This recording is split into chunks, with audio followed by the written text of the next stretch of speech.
What is up, YouTube? Today we're going to be talking about social media, the internet, what is changing, why you should be aware of it, and what the heck is going on. Now, if you haven't realized, it is the year 2014, soon to be 2015, and things are going to get more and more competitive now that the internet, based on its nature, will open up more and more doors to more and more people. Now, don't start, running for the hills yet. But in the next 20, 50 years, who knows what might happen, because there's always that chance that we will get to a point when it opens up so much that the competition is so stiff that now we have starving children everywhere in the world capable of accessing the internet, competing, and releasing ridiculous content to make money so they don't starve. Having said that, though, we already know it's already on its way, given all the people in India who are, more than willing to have you outsource tasks to them for $1 an hour. Other than that, though, today I want to talk about the internet, social media, and how all of that is playing a role and how ridiculous it is. I think every year or every 2 or 3 years, I think, what possibly could they add, and something else comes to the game that just blows up and just changes everything. It changes the game in a lot of ways, and it just makes me wonder about the future. The potential for the internet is still, it's still tremendous given the amount of stuff that's being released out there. And from someone like me who's still fairly youthful and is somewhat caught up on YouTube and not somewhat, ridiculously caught up on YouTube and all the social media outlets, all those platforms, the internet as a whole, it is just astounding, the ridiculous stuff that's coming out there from just people who, if it wasn't for this, would have just been your ordinary Joe Schmo. It all comes back down to biology and science and evolution, and the whole idea of, for lack of a better term, striking it lucky and being born in an environment that your unique genetics suit you in advancing in. And I've been a observer of this on many platforms, the biggest, in my opinion, being Vine, which was amazingly released by Twitter. This was not something that was it wasn't a startup that just sprung up and then Twitter bought it. This was legitimately something that was created by Twitter, and in addition to that, it was like the most ingenious idea. Like, this is something that it should only come about from a startup, from someone who understands not necessarily understands what they're doing, but almost like an ingenious idea out of the tens of thousands of startup companies with apps that are trying to compete. But no, Twitter decided to do this thing, and all it was these 6-second videos that you can upload and let them loop over and over again on your account. And it works similarly to YouTube or Instagram, where you can follow people, like their stuff, and comment. And that ingenious idea right there just blew up. It just blew up, and it is probably one of the things that have created so much content out there, and so much, I guess you could say, it's taking up a lot of time and, in my opinion, market space, because so many people are now spending their time on there. And for those of you who don't understand this, and again, let me just note, I have not gotten to all the other social media platforms out there. Vine is something that, one user alone, she got on Vine recently 2 billion loops. So a full loop is about 6 seconds. She had 2 billion loops on her account alone. That means somebody not just one person, millions of people, and she does have millions of followers on there. Millions of people spent the time to watch her content to the point where she 2 billion loops occurred. That is just insane. And what's even more insane is that the fact that it just implies that there's so much more potential out there. And again, I'm not even talking for the internet or social media, but for Vine and Vine-like services alone. Considering the fact that although Vine's available in 25 languages, it is predominantly a North American, maybe a little bit European application for the mobile phone. Imagine in 100 years or 50 years, or even right now in the current day and age, in China or other countries where, again, in China there are copycats that are, I don't know if they're gaining traction or not, but imagine all those other countries who have yet to reach our level right now, and have yet to get to the point where every person has a mobile phone. And Vine, from there people get Vine, and boom, that industry just starts up. So it's so, I'm not going to say easy, because it's not, but the whole idea of, well, why don't we just, or it's so hard to make money. It is hard. I'm not going to lie about that, but I do think in terms of potential for money, for whoever has the tenacity and willingness to do this, there's probably so much money in it in other countries out there. There's so many thousands of countries out there. For when the opportunity is ripe, when the timing is right for someone to step in and just ignite the market with one of these things. And there's so much more to it, though.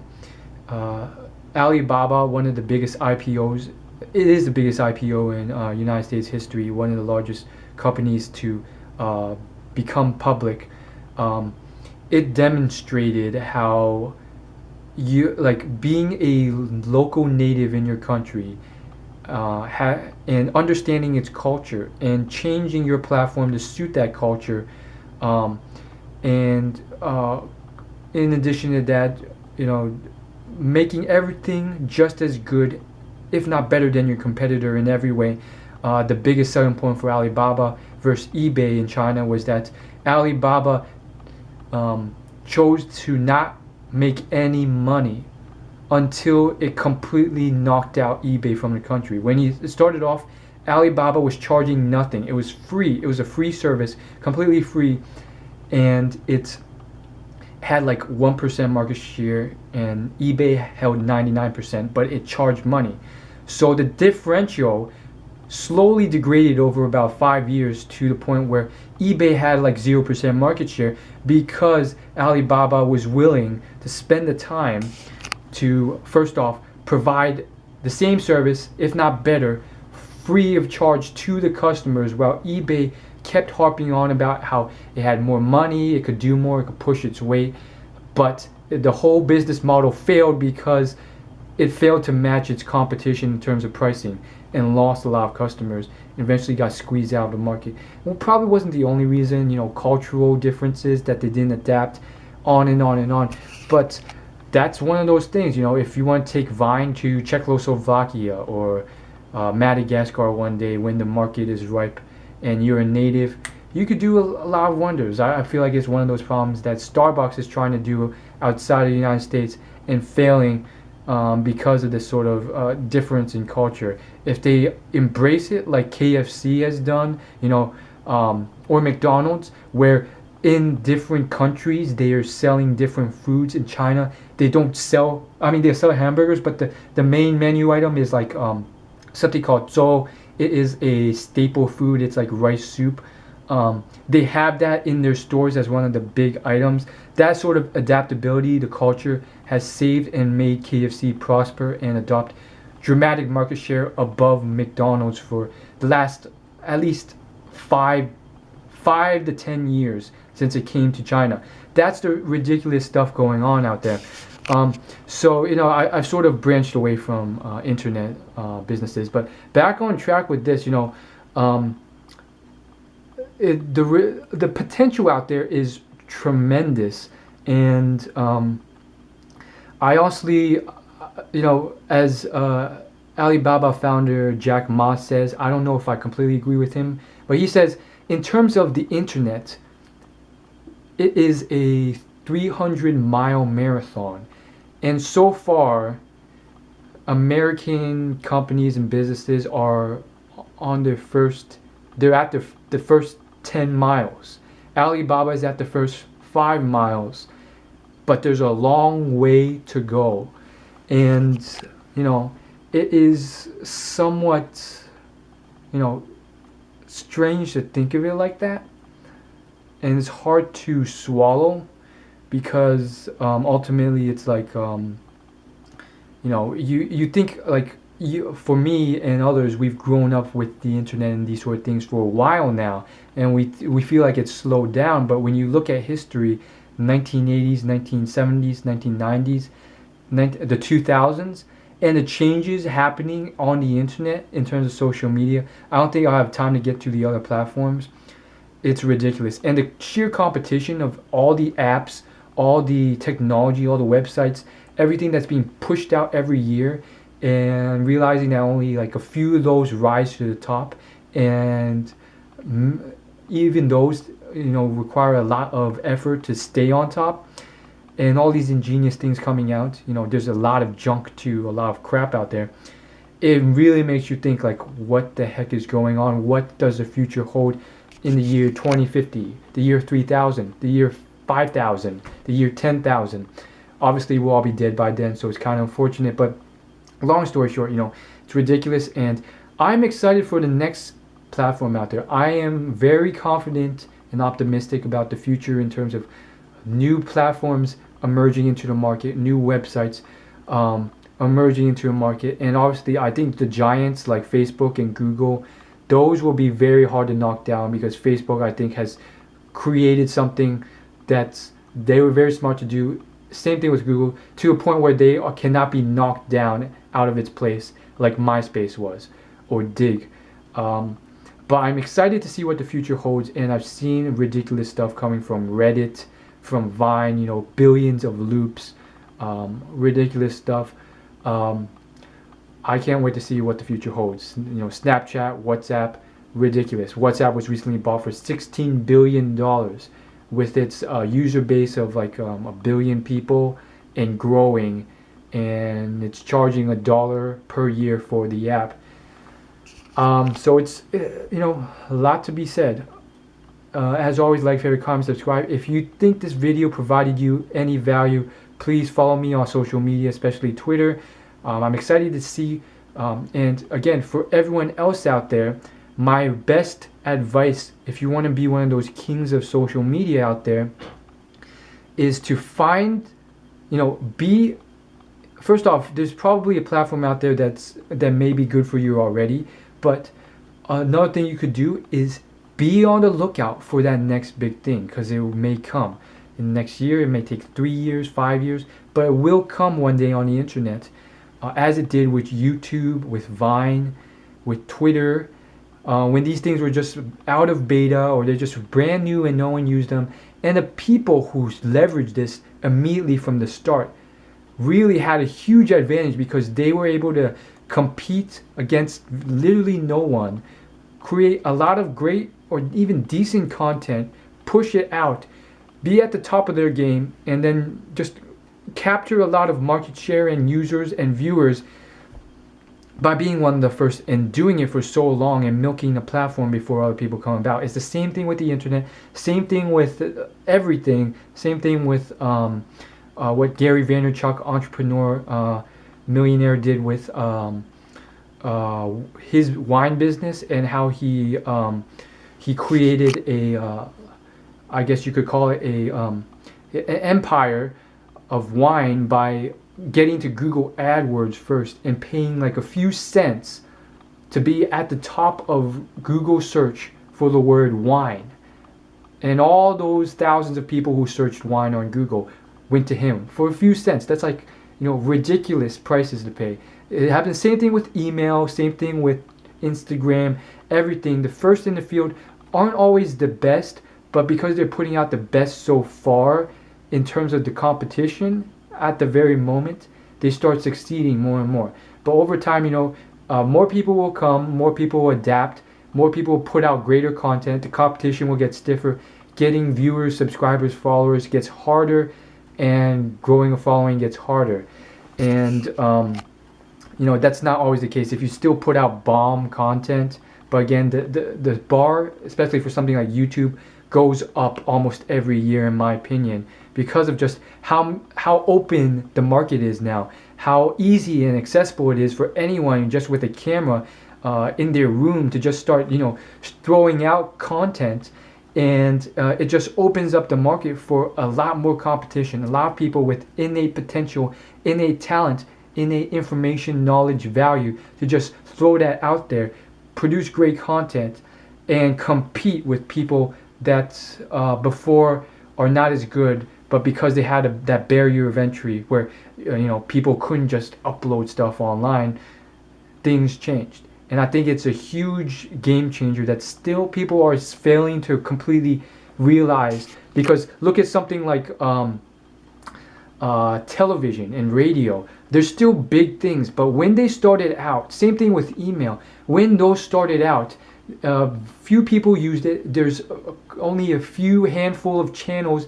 There's 40 magazines circulating across the entire country. Those sort of things, there's a very high barrier to entry because of the cost obstacles. Those are now pushed aside. People are starting as far as news channels and talk shows, that's different, and TV still has its sort of reigning ground, and I feel like it will for a long time for some reason. Not really sure why. I'm not really competent in that area, but you see, like with this high level competition. I'll give you an example. Nick Cannon was recently interviewed. He's a very successful millionaire. He did Wild 'N Out, and I think he started off creating a lot of content on Nickelodeon with his own show that propelled him to fame in the first place, doing a lot of crazy skits and stuff, a lot of crazy stuff. And he admitted in an interview that if he was born in the current day and age, he would not be where he is now, because there would be a lot more competition, and everything he did on TV then is what everyone on the internet, and if you watch as many thousands of YouTube videos as I do, you'll agree with what he said, which was that everyone on YouTube was doing what he did on TV years ago. Crazy pranks, all these ridiculous stuff on the street, on the public, dressing up. Thousands of people are now just doing it because they have a camera, they can film it, they can upload it to a greater audience, create that, have that content for a greater audience, and it was just free. It's just the cost barrier has disappeared, and competition is soared. And so if Nick Cannon, he freely admits, if he had started now, he would nowhere be where he is now, because everyone nowadays is doing what he did on TV. So it's very interesting how, despite looking at all this, it can all sort of be boiled back down to science and evolutionary biology, competition, survival, a little bit of economics thrown in there too, barriers to entry, standing out from the crowd, being the best compared to your competition in terms of whatever, providing valuable content, providing a valuable service, providing a valuable form or medium or product of entertainment. That's all I really want to say. I lost my voice after this talk. I can feel it in my throat. Hope you guys like this. If you did, share this with someone you think would love this. And if you felt I helped you, follow me on YouTube, on other social media, and I will provide greater content in the future.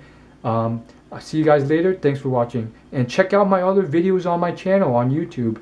and subscribe, and check out some of those videos. They're just as good. Pick out one that you very much enjoy. See you guys later. Thanks for watching.